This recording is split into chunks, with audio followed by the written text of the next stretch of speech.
रात के ठीक 12 बजे एक माँ अपने बेटे को कॉल करती है। फोन की घंटी बजती है। बेटा कॉल उठाता है। उधर से माँ की मासूम सी आवाज आती है, जन्मदिन मुबारक हो बेटा।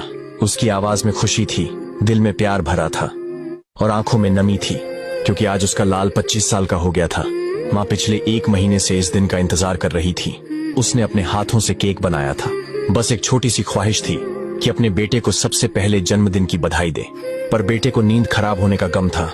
वो झल्ला गया और गुस्से में बोला, माँ क्या इतनी सी बात के लिए कॉल किया, नींद खराब कर दी, ये सुबह भी कह सकती थी। इतना कहकर उसने फोन काट दिया। माँ खामोश हो गई, कुछ नहीं बोली, बस चुपचाप अपनी आंखें पोंछ ली। थोड़ी देर बाद बेटे के पास पापा का फोन आया। आवाज भारी थी, जैसे दिल में कुछ टूटा हो।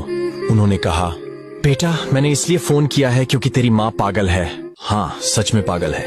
पिछले 1 महीने से हर रोज मुझे तेरे जन्मदिन की याद दिला रही थी। आज सुबह से कुछ खाया नहीं है, तेरे लिए खुद केक बनाया और जिद पकड़ ली कि जब तक तुझे विश नहीं करेगी तब तक खाना नहीं खाएगी।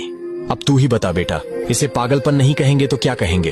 फिर पापा कुछ देर चुप रहे और धीरे से बोले, बेटा तेरी माँ तो 25 साल पहले ही पागल हो गई थी। जिस दिन तू पैदा हुआ था डॉक्टरों ने कहा या तो माँ को बचाया जा सकता है या बच्चे को।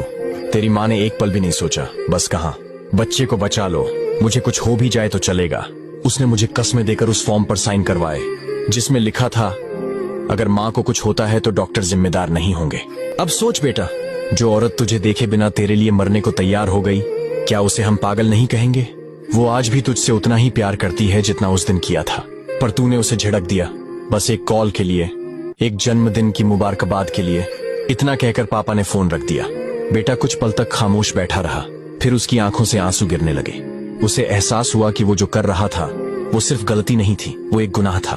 उसने कांपते हाथों से माँ बाप को कॉल किया। फोन उठते ही वो फूट फूट कर रो पड़ा। माँ भी कुछ नहीं बोली, सिर्फ इतना कहा, खुश रहो बेटा। बेटे ने रोते रोते माफी मांगी और वादा किया कि अब कभी माँ बाप को दुख नहीं देगा, हमेशा उनकी कदर करेगा।